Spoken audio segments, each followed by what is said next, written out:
오늘의 사연 시작합니다. 안녕하세요. 지금으로부터 약 10년 전 제가 20살 대학 새내기 시절 이야기입니다. 저는 공부를 그닥 잘하지는 못해서 제가 사는 지방 국립대에 합격을 했습니다. 부모님께서 자취방을 구해줘서 따로 살게 되었어요.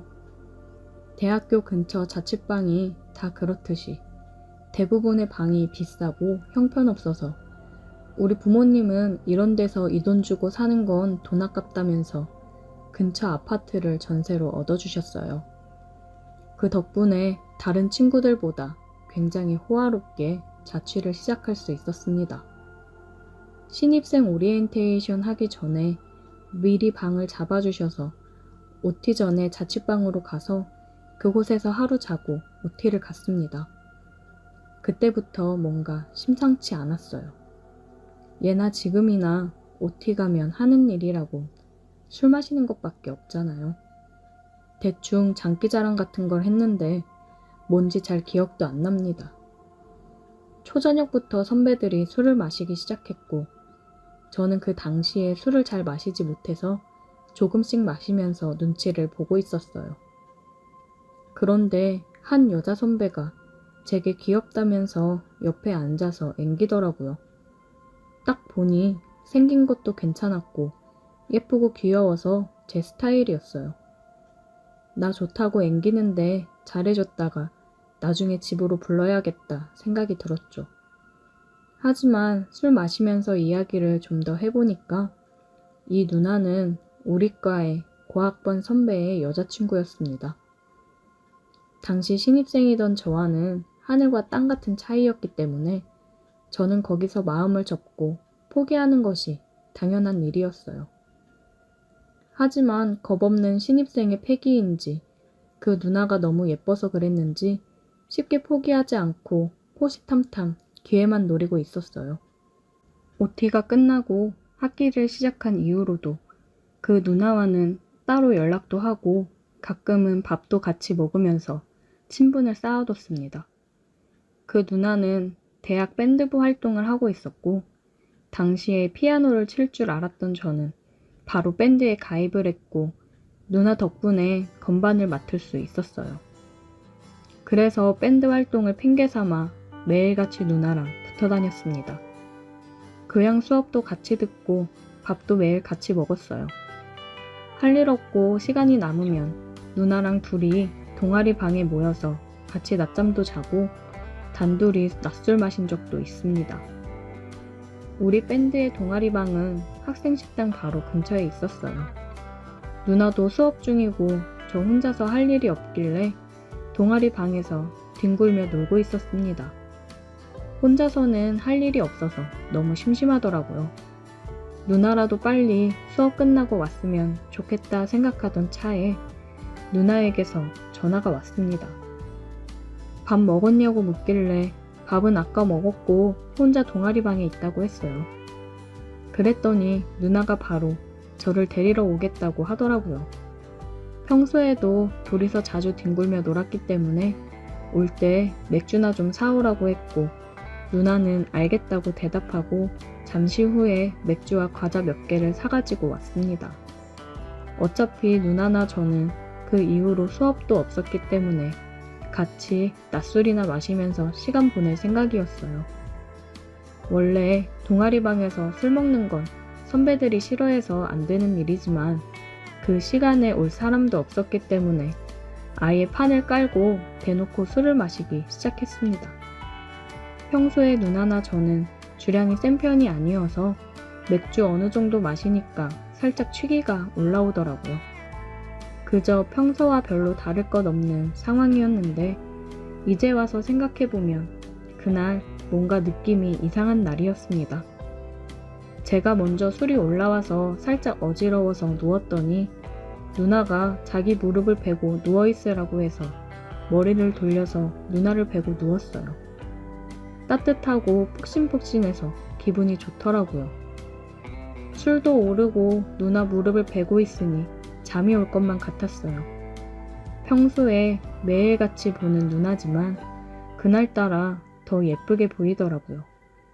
이 정도로 친해졌으면 키스해도 되는 거 아닌가 싶었지만 누나 남자친구 선배의 무서운 얼굴이 생각나서 한번 참게 되더라고요. 누나가 자기 피아노 쳐본 적 없다면서 저보고 건반 치는 걸 가르쳐 달라 하더라고요. 제가 먼저 누나의 신청곡을 받아서 피아노 연주를 해줬더니 너무 좋아했습니다. 누나한테 가르쳐 준다고 하고 제가 뒤에서 누나를 끌어안듯이 해서 손가락 하나하나 짚어주면서 엄청 몸을 밀착하고 비비기 시작했어요. 원래 연주를 하다 보면 몸을 많이 움직이게 마련인데 제가 바로 뒤에 딱 달라붙어 있으니까 얼마나 서로 비비고 있었겠어요. 한참 혈기왕성할 젊은 20대 초반에 밀폐된 좁은 공간에서 남녀가 그러고 있으니 솔직히 눈이 뒤집히지 않는 게 더 이상할 지경이었어요. 제가 한참 스킨십을 하면서 가르쳐주고 있었는데 그 누나가 갑자기 고개를 돌려 제 얼굴을 빤히 쳐다보고 있더라고요. 둘 다 아무 말 없이 얼굴만 바라보고 있다가 그 누나가 먼저 제게 키스를 하기 시작했습니다. 저도 그렇고 그 누나도 제정신이 아니었어요. 정신없이 키스를 하는 와중에 그 누나의 남자친구가 생각나는 게 아니라 누가 문을 열고 들어오면 어쩌나 하는 걱정이 들더라고요. 당시에 동아리 선배들은 대부분 오후 수업을 하고 있었지만 근처에 지나다니는 사람들도 많았고 가끔 다른 곳이랑 헷갈려서 잘못 찾아 들어오는 사람도 종종 있었기 때문에 너무 긴장이 되더라고요. 그런 분위기에서 누나와 키스를 하고 있으니 저는 당장 좋은 것보다 자꾸 누가 들어올까봐 신경이 쓰여서 집중이 안 되고 신경이 딴 데로 가더라고요. 하지만 누나는 이미 스위치가 켜졌는지 너무 저돌적으로 제게 달려들었고 이대로 가다가는 진짜 큰일 나겠다 싶어서 일단 누나를 진정시켰습니다. 누나에게 여기는 사람 들어올 수 있으니까 일단 우리 집으로 가자고 했고 누나도 좋다면서 저를 따라오더라고요. 제 자취방이 학교 근처였다면 보는 눈이 많아서 집에 데려가기 쉽지 않았을 텐데 약간 떨어진 곳의 아파트여서 다행이다 싶었습니다. 가는 길에 밖에서 밥도 먹고 술도 더 사서 집으로 들어갔어요. 누나는 혼자 아파트에서 살고 있는 저를 보면서 제가 부자라고 착각을 하는 듯 했습니다. 집으로 올라가는 엘리베이터에서 저는 심장이 두근거려서 터지기 직전이었죠. 현관문을 열고 들어가자마자 누나에게 키스를 퍼부으면서 아까 못한 거 마저 하자고 했는데 누나가 저보고 너 갑자기 너무 적극적으로 변한 거 아니야? 라고 말하면서 웃더라고요. 저도 집에 와서 그런지 주변 눈치 볼 것도 없고 편해서 오직 누나에게만 집중할 수 있어서 더 좋았습니다. 그날 누나와 집에서 같이 술 먹고 밤새 키스도 더 하면서 같이 밤을 지새웠습니다. 원래 처음이 가장 힘들고 어려운 거 아니겠습니까? 누나는 그날 이후로 허구한 날 밤에 할 일 없으면 우리 집으로 찾아왔어요. 올 때마다 맥주를 사들고 찾아왔고 그거 나눠 마시며 어김없이 서로 물고 빨고 난리였습니다. 서로 뒷일은 생각하지도 않았어요.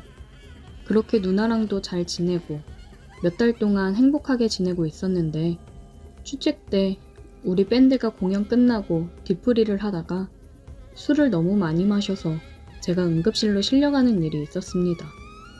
뭐가 문제인지는 몰라도 병원에서 저보고 결핵이라고 해서 서울의 큰 병원으로 옮겨져서 한참 입원해 있었어요.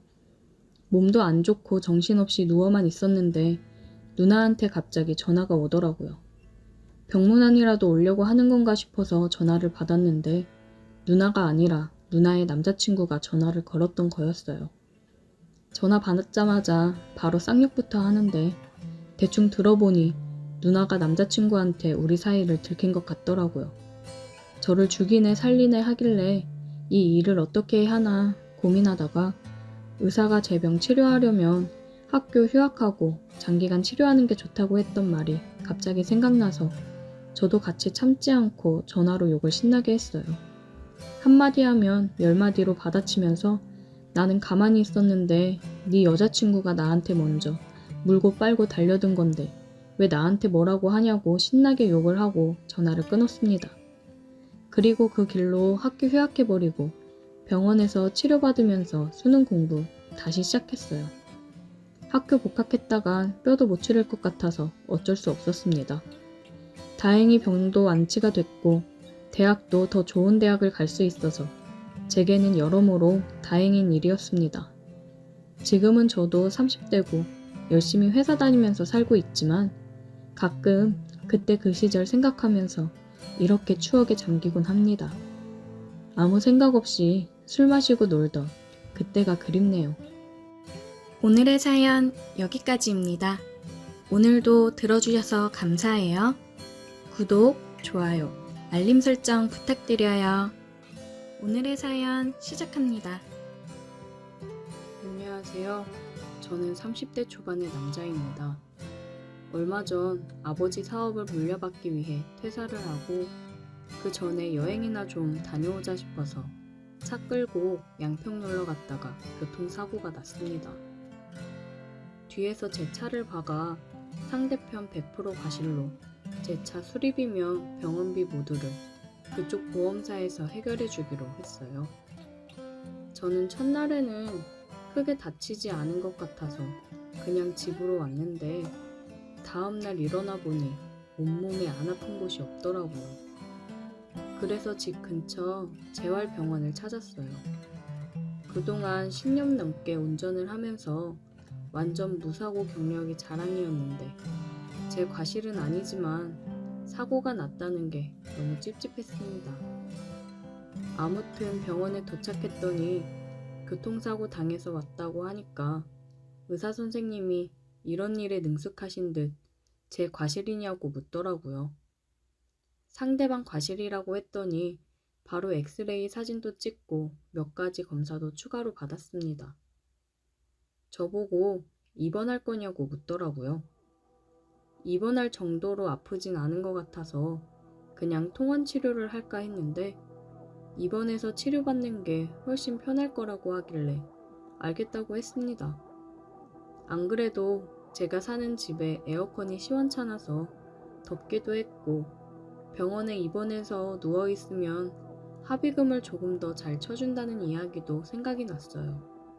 안 그래도 여기저기 쑤시고 아프던 차에 잘 됐다 싶더라고요. 그렇게 동네 작은 병원에 2인 1실에 입원을 했습니다. 재활병원이라 그런지 환자의 대부분은 교통사고 환자였고 거의 다 나이롱이었어요. 저도 비슷한 처지라서 뭐라고 말을 할 상황은 아니지만 저와 같은 방을 쓰는 아저씨는 택시기사라고 하더라고요. 진짜 제가 그 병원에 입원해 있는 동안 얼굴을 본 적이 손으로 꼽습니다. 아마 보험사에서 나온다는 연락 받으면 그때만 병원으로 돌아오는 것 같았어요. 저게 바로 밖에서만 듣던 나이롱 환자인가 싶었는데 사실 나중에 알게 된 사실은 그 병원 대부분의 환자들이 그런 식으로 보험금 받기 위해서 가짜로 입원해 있는 사람들이더라고요. 덕분에 저는 2인실이지만 마치 독실처럼 사용할 수 있었습니다. 병원에 입원해 있으니 하루 이틀은 편하고 좋았는데 점점 지루해지더라고요. 아침에 늘어지게 자다가 밥 먹으라고 깨우면 일어나서 대충 밥 먹고 오전에 의사가 와서 형식적으로 불편한 곳 없냐고 물어보고 가요. 그리고 대부분 점심 먹을 때까지 아무것도 할 게 없어서 또 누워만 있다가 점심 먹고 낮잠 자고 있으면 재활치료 받으라고 간호사가 깨우러 옵니다. 하루 종일 누워있다가 재활치료 받으러 갈 때가 유일하게 일어나 걷는 시간이에요. 그럼 엘리베이터 타고 내려가서 1시간 정도 재활치료 비슷한 거 받고 따뜻한 팩을 한다거나 안마 기계를 붙여놓고 30분 정도 누워있다 옵니다. 그리고 저녁 먹고 나면 오후에 간호사가 한 번 들러서 상태 체크하고 가는 것이 전부입니다. 별다를 것 없는 하루가 계속되었고 진짜 지루했어요. 정말 무료하고 지루해서 옆 침대에 택시기사 아저씨가 매일 밖에 나가서 노는 것이 이해가 되더라고요. 그나마 한 가지 제가 유일하게 기다리는 시간은 바로 하루 한 번 물리치료 받는 시간입니다. 물리치료 자체가 별로 특별할 일은 없지만 이 병원 안에서 가장 예쁜 아가씨가 옆에서 치료를 담당해주고 있어서 너무 좋았습니다. 남자도 있었지만 저는 첫날부터 예쁜 여자가 담당이었고 그 뒤로 매일같이 같은 사람이 저를 치료해 주었어요. 치료 내용은 별것 없었습니다. 맨살 위에 젤을 뿌리고 안마기 같은 기계로 한참 문질러 주기도 하니까 시원하기도 하고 예쁜 아가씨가 해줘서 더 기분 좋더라고요. 나이는 20대 후반이나 많이 봐줘야 30대 초반으로 보였는데 엄청난 미인은 아니지만 동글동글한 얼굴도 귀엽고 약간 살집이 있는 편이라서 오히려 더 보기 좋고 제 스타일이었어요. 원래 통통하고 볼륨 있는 몸매의 여자를 좋아했기 때문에 매일 그녀를 만나는 시간이 가장 행복했습니다. 안 그래도 병원에 갇혀 있으면서 답답하고 여자 구경도 못하는 상황인데 유일하게 한 줄기 빛처럼 제 스타일의 예쁜 여자와 대화도 나누고 치료도 받는 일석이조의 시간이었습니다. 처음엔 그녀에게 호감을 얻고 싶고 친해지고 싶어서 일부러 더 많이 말을 걸었습니다. 농담도 주고받고 치료받는 동안 대화도 나눴는데 저랑 개그 코드도 맞고 여러모로 저와 잘 맞는다 싶었어요. 이거 잘하면 병원 퇴원하기 전에 꼬셔서 나중에 밖에서 따로 만날 수도 있지 않을까 하는 상상을 했습니다.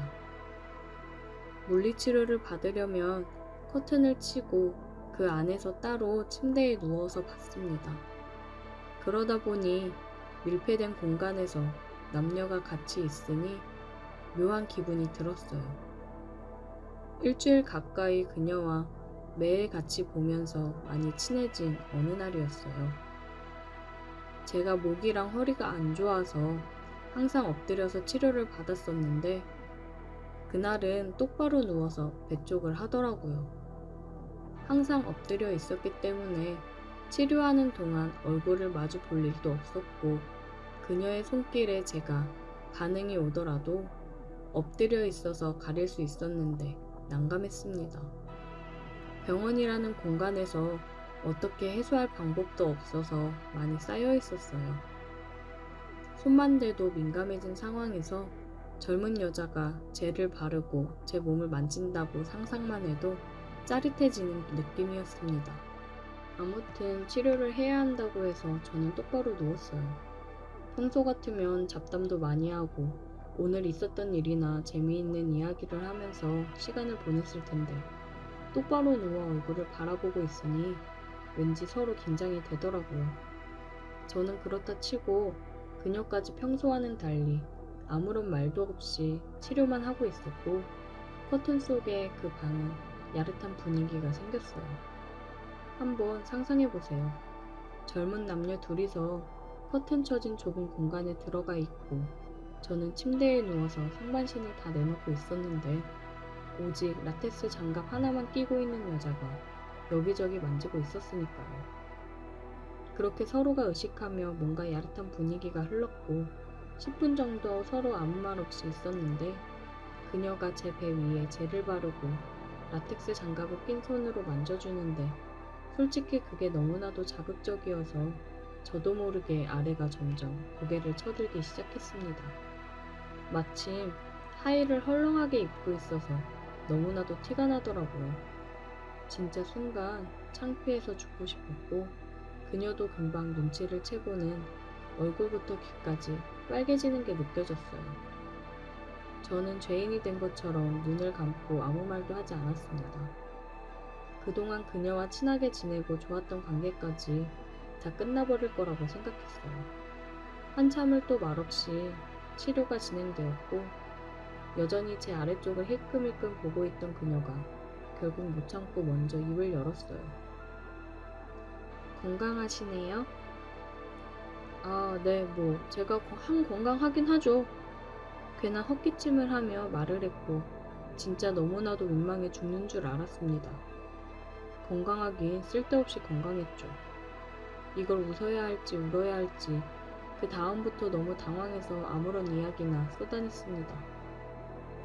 제가 원래 아무한테나 그렇게 반응하고 그러는 사람이 아니에요.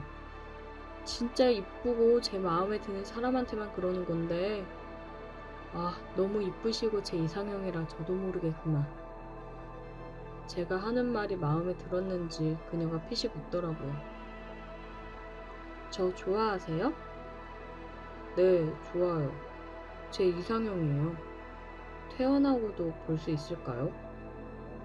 제가 하는 고백 같은 말이 통할 거라고는 생각하지 않았고 그냥 분위기를 밝게 전환하고 싶었어요. 하지만 제 예상과는 전혀 다르게 제 이야기를 들은 그녀가 묘하게 웃으며 저를 보더니 손으로는 계속 치료를 하고 있었고 상체는 제 쪽으로 다가와서 누워있는 제 입에 입술을 가져다 댔어요. 저는 태어나서 그렇게 짜릿한 느낌의 키스는 처음이었습니다. 커튼 밖으로는 다른 사람들 움직이는 소리가 다 들리고 있지. 그녀는 누워있는 제게 입을 맞추고 저를 달아오르게 하지. 미치는 줄 알았습니다. 만약 이곳이 병원이 아니었다면 저는 당장 미쳐 날뛰었을 거예요. 장소가 병원이고 커튼 밖으로는 사람들이 있기 때문에 조심스러워지더라고요. 입원해 있으면서 많이 힘들었나 봐요? 이렇게만 해도 너무 좋아하는데요? 너무 좋아요. 저 지금 구름 위에 누워있는 기분이에요. 제가 더 기분 좋게 해줄게요. 그녀는 조심스럽게 저를 기분 좋게 해주었습니다. 정말 살면서 가장 가슴 떨리는 순간이었어요. 그리고 나서 저는 치료를 받으면서 계속 그녀와 몰래 즐겼고 얼마 지나지 않아서 상대방 보험사에서 찾아와 합의를 하고 퇴원하게 되었습니다. 마지막 퇴원하는 날 그녀에게 찾아가서 연락처를 받아냈고 그 뒤로 지금까지 만남을 이어가고 있어요. 병원에서 저와 함께 매일 시간을 보내면서 그녀도 저에게 마음이 있었다고 하더라고요. 역시 제 예상대로 약간 통통한 그녀는 정말로 너무나 화끈했습니다. 제가 퇴원하자마자 다음날 바로 만나서 술 마시고 키스하고 그녀의 집까지 초대받아서 들어갈 수 있었어요. 그 뒤로 지금까지 잘 만나면서 사귀고 있고 요즘도 가끔 제게 그런 방법으로 키스를 해주곤 하는데 아무래도 처음 그 느낌은 아니지만 그래도 너무 좋습니다. 교통사고 당한 게 재수없는 일이라고 생각할 수도 있지만 제게는 덕분에 푹 쉬면서 새 여자친구도 만들 수 있게 해줘서 고맙게 생각해요. 오늘의 사연 여기까지입니다. 오늘도 들어주셔서 감사해요. 구독, 좋아요, 알림 설정 부탁드려요. 오늘의 사연 시작합니다. 안녕하세요. 저는 취업을 해서 이제 어느 정도 자리를 잡은 30대 남자입니다. 제가 취업을 하러 서울에 올라오기 전 사랑에 빠졌던 여자와의 이야기를 해볼까 합니다. 저는 대학 졸업 후 취업을 준비 중이었습니다.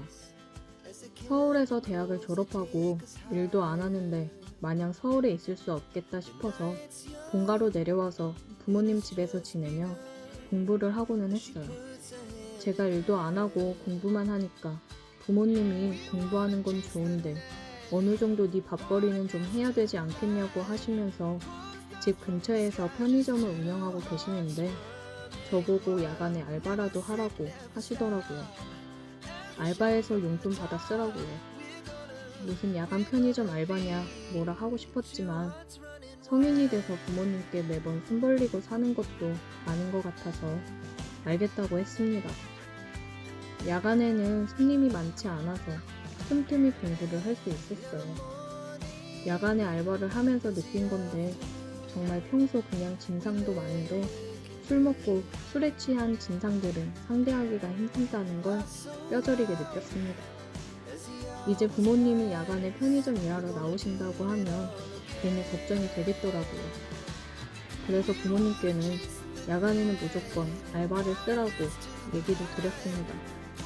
그리고 한 달 정도 알바를 했는데 매일 같은 시간대에 와서 컵라면이나 삼각김밥, 빵 이런 거를 사서 먹고 가는 여자가 있었어요. 매일 같은 시간쯤 와서 도시락에 먹고 가는 여자가 괜히 신경이 쓰였습니다. 저도 무슨 오지랖이었는지 모르겠지만 살도 없는데 매번 삼각김밥 한 개 이런 식으로 먹는 걸 보니 안쓰럽더라고요. 그녀는 테이블에 앉아서 또 삼각김밥을 먹고 있었고 저는 도시락이랑 음료를 챙겨 그녀에게 건넸습니다. 이거 괜찮으시면 가져가서 드세요. 네? 어차피 조금 있으면 폐기해야 되는 도시락이거든요. 근데 먹는 데는 문제 없어요. 매번 삼각김밥 한 개만 드시는 것 같아서 기분 나쁘셨으면 죄송해요. 그래도 새벽까지 일하시는 것 같은데 든든하게 챙겨 드셔야 버티죠. 저를 쳐다보는 그녀의 눈을 보니 내가 괜히 실수한 거 아닌가 생각이 들더라고요. 그녀 입장에서는 괜한 동정이라고 생각할 수도 있겠다 싶었습니다. 아, 감사해요. 잘 먹을게요. 그녀는 살짝 울 것 같은 표정을 하고 있었습니다. 저는 괜히 화제를 돌리려 말을 걸었어요. 근데 매번 같은 시간에 거의 오시던데 그때 일이 끝나시나 봐요. 새벽까지 일하는 거 힘드시죠? 저도 새벽 알바 해보니까 이게 장난 아니더라고요. 아, 네. 저 앞 고깃집에서 일해요. 새벽에 일하는 게 돈을 더 받을 수 있으니까 하게 되더라고요. 그리고 오전에도 알바 하나 더 할 수 있고요. 이 여자 참 열심히 사는 여자구나 싶었어요. 왜인지 모르게 그녀랑 대화를 하니까 마음도 편해지고 재미있었습니다. 시간 가는 줄 모르고 대화를 했던 것 같아요. 다음 교대 알바가 오고 나서야 시간이 이렇게 흘렀구나 깨달았습니다. 벌써 시간이 이렇게 됐네요. 제가 너무 붙잡고 있었죠? 아니요. 저도 즐거웠어요. 사람이랑 이렇게 편하게 대화를 해본 게 얼마만인지. 고마워요. 가볼게요. 그녀는 왜인지 모를 아픔을 가지고 있는 사람 같았어요. 저는 그런 그녀가 자꾸만 신경이 쓰였습니다. 그런 사람 있잖아요. 그냥 옆에서 지켜주고 싶은 보호 본능을 일으키는 그런 사람이었습니다. 그 이후로 그녀가 편의점에 오면 저는 그녀와 함께 폐기 도시락을 먹고는 했어요. 그녀가 부담스럽지 않게 어차피 폐기될 거고 저도 밥을 먹어야 된다고 같이 먹었습니다. 그녀는 가끔 분식을 사오거나 커피를 사오고는 했어요. 아무도 없는 야간 편의점이 저희 둘만의 아지트가 되었습니다. 그녀와 함께하는 시간은 정말 편안하고 행복했어요. 우리는 서로에게 호감이 있었고 편의점이 아닌 밖에서도 따로 만남을 가졌습니다. 그녀와 저 둘 다 쉬는 날을 맞춰 밖에서 데이트를 했어요. 함께 영화도 보고 유명한 맛집 찾아서 맛있는 것도 먹고 그랬습니다. 저녁이 되어서 우리는 술을 한잔 하기로 했어요. 저는 돈 없는 취준생이고 그녀도 돈이 없어 힘들기 때문에 술을 사서 그녀의 집에서 마시기로 했습니다. 우리는 술을 마시면서 서로에게 더 끌리기 시작했습니다. 서로 취기가 올랐고 눈을 마주치면 서로를 바라보는 눈빛에 빠져들었어요. 그렇게 홀리듯 우리는 입을 맞추었습니다. 한참 키스를 하고 그녀와 하나가 되려는 순간 그녀가 저를 붙잡았어요. 잠깐만. 왜 그래요? 나 못한 얘기가 있어. 내 얘기 듣고 현우 씨 마음이 변함이 없다면 그때 나를 안아줘. 갑자기 진지하게 못다한 이야기가 있다고 하니 무슨 이야기일지 살짝 겁이 났습니다. 더 깊어지기 전에 말해야 했었는데 현우 씨랑 함께하는 시간들이 너무 행복해서 말하기가 어려웠어. 나 실은 이혼한 돌싱녀야. 아이도 있고 전 남편이 바람펴서 이혼했는데 내가 경제적 능력이 없다 보니까 아이를 못 데리고 나왔어. 그래서 지금 악착같이 돈 벌고 있는 거야. 미리 말 못해서 미안해. 그녀 혼자 속으로 얼마나 끙끙거렸을지 안타까웠어요.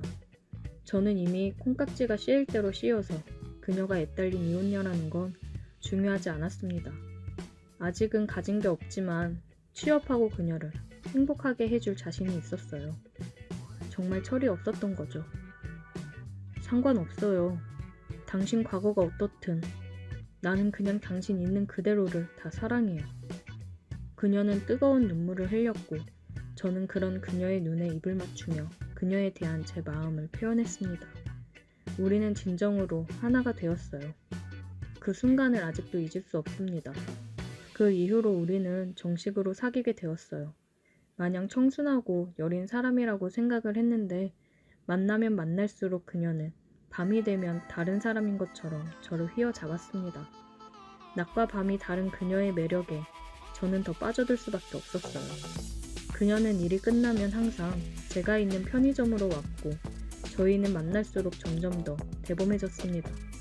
사람이 없는 새벽 시간이다 보니 그녀와 함께 직원용 창고로 들어가 사랑을 나누고는 했어요. 손님이 들어오는 종소리가 들릴 때면 정말 스릴 넘쳤습니다. 그날도 그녀와 함께 창고로 들어가 키스를 나누고 있었습니다. 지금 뭐 하는 짓이야? 그때 창고 문이 벌컥 열리더니 아버지가 들어왔어요. 아버지! 너 이 자식! 정신이 있는 거야 없는 거야? 너무 놀라 말이 안 나오더라고요. 저는 그녀를 집으로 먼저 보냈습니다. 그녀는 연신 어떡하냐면서 걱정을 했고 아버지한테 죄송하다는 말을 남기고 갔습니다. 아버지에게 사정을 다 설명했고 그녀를 사랑한다고 함께 하고 싶다고 얘기를 했습니다. 야, 이 자식아. 내가 너 이러라고 그 비싼 대학 등록금도 해주면서 보낸 줄 알아? 그리고 애 있는 이혼녀가 가당키나 하냐? 너 정신 안 차릴래? 그럴 거면 당장 서울로 올라가! 아버지, 저 민정이 포기 못해요. 아주 연병을 하네. 너 한마디만 더 하면 너한테 이제 아무런 지원 안 해준다. 정신 차리고 서울 다시 가. 후회할 행동 그만하고 오늘 날 박는 대로 서울 올라가라. 완강하게 반대를 하는 아버지 때문에 저는 다시 서울로 올라가게 되었고 그녀와 이별을 하게 되었습니다. 저를 위해서인지 오히려 그녀가 제 연락을 피하고 받지 않더라고요. 한참 연락을 해봤지만 그녀에게서 답은 없었습니다. 저는 정신 차리고 열심히 취업 준비를 했고 취업해서 자리 잡은 지 3년이 되어갑니다. 이제 어느 정도 능력을 갖추기도 했고 계속 생각이 나는 그녀에게 다시 연락을 해보고 싶은 마음입니다. 하지만 정말 제가 그녀와 그녀의 아이까지 책임을 질 수 있을까요? 확신이 없기 때문에 그녀에게 다시 연락을 하는 게 망설여지네요. 그녀가 어떻게 지내고 있는지 소식이라도 듣고 싶은데 소식조차 알 수 없으니 더 애틋하고 그리운 것 같습니다. 나중에 더 후회하기 전에 연락을 한번 다시 해보는 게 좋을까요? 제가 연락을 하는 게 그녀에게는 상처가 될 수도 있을까봐 망설이게 됩니다. 저는 어떻게 해야 되는 걸까요? 오늘의 사연 여기까지입니다. 오늘도 들어주셔서 감사해요. 구독, 좋아요, 알림 설정 부탁드려요. 오늘의 사연 시작합니다. 안녕하세요. 얼마 전 처음으로 독립해서 이사를 한 20대 남자입니다. 부모님 댁에 얹혀 살 때는 몰랐는데 독립을 해서 나만의 공간이 생기니까 정말 좋더라고요. 더구나 저는 밖에 나가 노는 것보다 집에 있는 걸 더 좋아하는 집돌이거든요. 가전은 거의 옵션으로 다 있는 곳이라 가구랑 집을 꾸밀 소품들을 구입하고 그랬습니다. 돈이 많지 않아서 중고로 살 수 있는 물건들은 중고로 구매하고 그랬어요. 그래서 저는 틈만 나면 당근을 하면서 제게 필요한 물건이 없나 확인하고는 했습니다. 한참 구경을 하다가 거실 소파 앞에 작은 테이블을 하나 놓고 싶었는데 딱 제가 원하는 스타일의 테이블이 올라와 있더라고요. 사진을 보니 상태도 거의 새 것처럼 좋아 보였고 가격도 괜찮아서 구매를 하고자 했습니다. 판매자에게 채팅을 했더니 물건이 아직 판매되지 않았고 가구이다 보니까 직거래를 원한다고 하더라고요. 저희 집에서 멀지 않은 곳에 위치해 있어서 차를 끌고 다녀와야겠다고 생각을 했습니다. 여자분 혼자서 들고 가기에는 조금 무거울 수 있는데 괜찮으실까요? 아, 괜찮습니다. 저 건장한 남자라 그 정도는 들 수 있어요. 아, 남자분이셨구나. 네, 그러면 내일 뵐게요. 다음날 저는 약속된 시간에 맞춰 테이블을 가지러 출발을 하려고 했는데 판매자분께 연락이 오더라고요. 죄송해서 어쩌죠? 제가 오늘 급한 일이 생겨서 내일로 미뤄야 될 것 같아요. 어쩔 수 없죠. 그럼 내일 갈게요. 너무 미안해요. 내일은 꼭 시간 빼놓을게요. 나가려고 준비까지 다 했는데 살짝 짜증이 나긴 했지만 싸게 사려면 어쩔 수 없지 싶었습니다. 나갈 준비를 하고 나온 김에 그냥 친구랑 저녁이나 먹고 들어가야겠다 생각을 했어요. 오랜만에 친구는 만나서 술 한잔하고 집에 들어왔습니다. 씻고 침대에 누웠는데 판매자분께 연락이 와 있더라고요. 내일 12시쯤 시간 괜찮으면 그때 올래요? 네, 저는 아무 때나 상관없어서요. 그럼 12시에 갈게요. 저는 지금 딱히 일을 하고 있던 게 아니어서 시간이 남아 돌았기 때문에 빨리 받아오면 좋은 거니까 12시에 가겠다고 했습니다. 다음날 판매자분이 알려주신 주소로 찾아갔어요. 초인종을 누르고 기다리고 있었습니다. 되게 섹시하게 생긴 여자가 문을 열고 나오더라고요. 왔어요? 어제는 정말 미안했어요. 아, 아닙니다. 괜찮아요. 들어와요. 굉장히 딱 달라붙은 옷을 입고 저를 맞이해준 여자를 보고 눈을 어디다 둬야 할지를 모르겠더라고요. 괜히 헛기침만 나왔습니다. 잠깐 소파에 앉아 있어요. 마실 것 좀 갖다 줄게요. 그녀는 주방으로 가더니 시원한 오렌지 주스 한 잔을 가져다 줬어요. 감사합니다. 소파에 앉아서 집을 둘러보는데 깔끔하게 인테리어를 잘 해놨더라고요. 제가 딱 원하는 분위기였습니다. 근데 테이블은 본인이 쓰시려고 사는 거예요? 네, 얼마 전에 독립해서 그냥 제가 원하는 분위기로 집 좀 꾸미고 싶어서요. 젊은 총각 같아 보이는데 되게 세심한가 봐요. 집에 있는 걸 좋아해서 제가 좋아하는 편한 분위기로 꾸미려고요. 인테리어에 관심도 많고요. 잘됐다. 실은 내가 이사를 가거든요. 그래서 물건 하나씩 내놓고 있었는데 필요한 거 있으면 가져가요. 내가 약속 취소한 것도 미안하고 여러 사람 들락거리면서 물건 내놓는 것도 귀찮기도 하고. 이사 가실 때 다 가지고 가면 되지 않아요? 내가 남편이랑 주말 부부거든요. 그러다가 이제 남편 있는 쪽으로 아예 내려가기로 했는데 어차피 남편 집에 물건들이 이미 다 있어서 필요가 없어요. 필요한 거 있으면 가져가요. 결혼하셨구나. 저는 너무 젊고 이쁘시길래 미혼이신 줄 알았는데. 어머, 고마워라. 오랜만에 이쁘다는 소리 들으니까 기분이 좋네. 진짜 빈말이 아니라 예쁘세요. 남편분도 속상하시겠어요. 이렇게 이쁘신 분을 두고 주말부부 하면서 많이 힘드셨겠어요. 맨날 밖에서 술 먹고 돌아다니느라 신났을걸요. 이제 자유가 끝났으니 힘들어할 수도 있겠네. 아, 밥 안 먹었죠? 점심시간인데 밥이나 먹고 가요. 네? 아니요, 괜찮습니다. 이거 가지고 가서 집에서 먹으면 됩니다. 내가 혼자 먹기 싫어서 그래. 말했죠? 주말 부부라고. 매번 밥 혼자 먹는 게 얼마나 외롭던지. 준비할 테니까 먹고 가요. 아, 진짜 괜찮은데. 그럼 감사히 먹겠습니다.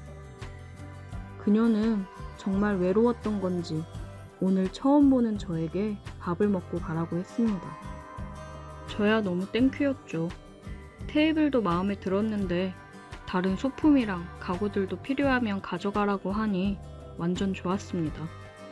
그리고 무엇보다 예쁘고 섹시한 그녀가 제 스타일이기도 했고요. 그녀는 많이 외로웠는지 신이 나서 계속 떠드는데 그 모습도 귀여워 보였어요. 밥을 먹는데 굉장히 맛있었습니다. 그녀가 차려준 맛있는 밥을 먹고 이제 저는 물건을 가지고 가려고 했어요. 천천히 둘러보고 필요한 거 있으면 가져가요. 정말 그래도 돼요? 그럼 뭐든지 다. 어차피 큰 가구들이나 가전은 좁은 저희 집에 필요도 없었고 저는 인테리어 소품들을 천천히 둘러봤어요. 소품들 몇 개를 고르고 다 골랐다고 테이블이랑 함께 가져가려고 했습니다. 진짜 다 골랐어요? 나도 골라도 되는데. 네? 그녀는 계속 제게 요상한 눈빛을 보내더니 제 귀를 의심할 만한 소리를 하더라고요. 내가 계속 남자 구매자 나오기를 기다렸거든. 말했지? 너무 외롭다고. 생긴 것도 잘생겼고 너무 좋은데. 나 어때? 나도 가져볼래? 순간 귀가 빨개지고 심장이 쿵쾅거리더라고요. 생각지도 못한 상황에 입이 안 떨어졌습니다. 침묵은 긍정의 의미인 건가? 그러더니 그녀는 제게 다가와서 키스를 했습니다. 어떻게 해야 될지 모르던 저는 그녀가 키스를 하자 정신을 차리고 그녀의 키스를 받아들였습니다. 제가 구입하기로 한 테이블 옆 소파에 그녀를 눕혀 우리는 하나가 되어 뜨거워졌습니다. 정말 이래도 되는 걸까라는 생각과 어차피 이사가면 마주칠 일도 없을 사람인데 뭐 어때라는 생각이 제 머릿속을 휘저었어요. 결국 에라 모르겠다 라는 생각으로 저는 그 시간에 흠뻑 취해 있었습니다. 한참 시간이 흐른 후 정신을 차리고 저는 테이블과 소품을 들고 집으로 왔어요.